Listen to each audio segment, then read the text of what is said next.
Hi guys, and welcome to 1 Minute Tennis. Today I want to talk to you about the split step. That's the movement where we move and bounce before moving out to the ball to create a fast, energetic and dynamic step to the ball. Now, it's a fact that most players do not split step. There are really two kind of reasons for this. One is in junior tennis, we show the young players how to hit a forehand and they hit the forehand. We show them how to hit a backhand and they hit the backhand. Then we show them how to hit the serve, they hit the serve. But when we show them the split step, the moment the trainers look away, they stop doing it. And the reason for this is very simple. It doesn't work. It's a total waste of time. And then in senior, and I'm going to explain why in a moment. And then in senior tennis, it's just too much like hard work. The bottom line is that when you get a player who's 50 plus playing a 3-set match, 60 plus, 70 plus, 80 plus, playing a 3-set match, then that's going to be too much like hard work. If they don't win in straight sets, they're going to be dead in the third set. Obviously, there's going to be one or two exceptions, but this is generally the rule. But I want to explain why it doesn't work for juniors and what you can do to make it work and what seniors can do instead of the traditional split step. So first of all, why it doesn't work for juniors. Now, we're told that we've got to split step when the opponent hits the ball. And that's right, because that's what Federer does. That's what Djokovic does. That's what Nadal does. Now, any of you out there familiar with the phrase, you've got to run before you can walk? No, it's you've got to walk before you can run. You see, when the opponent hits the ball to Djokovic, Federer, Nadal, Medvedev, Rublev, for these incredible players, then they will see and judge the direction of where that ball is going to arrive on their side of the court within maybe 50, 60 centimeters of it leaving the opponent's racket. But you won't do that. I won't do that. And I've spent a lifetime in tennis. I will be a little bit slower in getting the direction of that ball. And the junior players that you're teaching or that you're working with, your children, they will be a lot slower in getting the direction of that ball.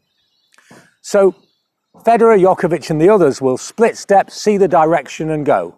They'll split when the opponent hits the ball, see it and they'll go.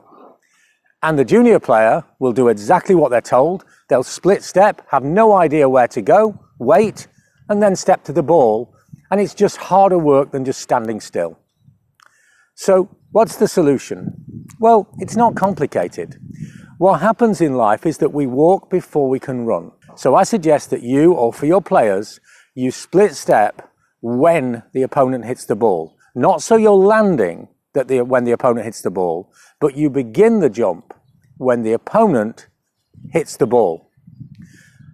Then when you land, you will have the direction of the ball. The ball will be much nearer to you than it would be to Roger Federer, Novak Djokovic and all the others.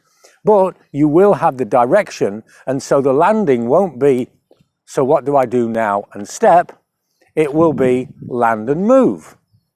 The purpose of the split step is not complex. It's to avoid the first step. It means that we're already moving when we want to move to the ball. If I know the direction of the ball, then it has a purpose.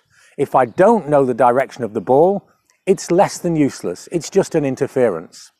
So this is why most juniors don't split step, and if you suggest to them that they split step later, you'll have the direction of the ball and your second movement to the ball will become dynamic, energetic and fast.